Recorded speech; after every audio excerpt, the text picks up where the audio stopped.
खातिर रूस गईली माई, अड़हुल के फूल खातिर रूस गईली माई। मालिनिया रे कहाँ गईली अझुराई,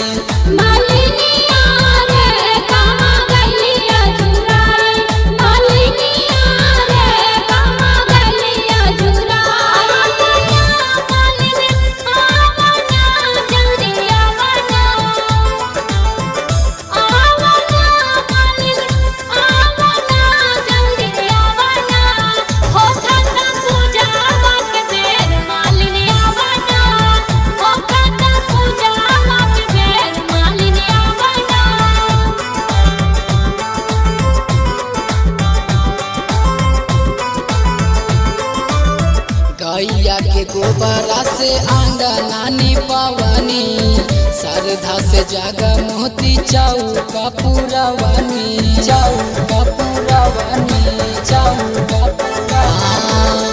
गैया के गोबरा से आंगना निपावनी, श्रद्धा से जागा मोती चौका पुरवानी। गलिया के फूल तूरे ठावा रेती माई, गलिया के फूल तूरे ठावा रेती माई। मालिनिया रे कहाँ गईली अझुराई,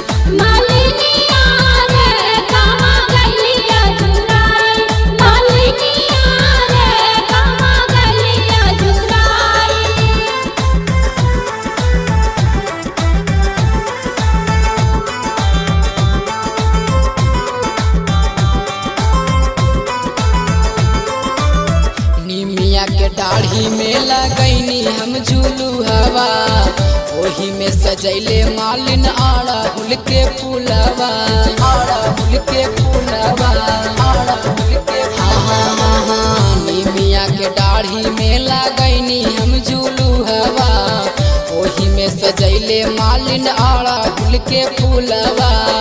अड़हुल के फूल देखी खुश होई माई, अड़हुल के फूल देखी खुश होई माई।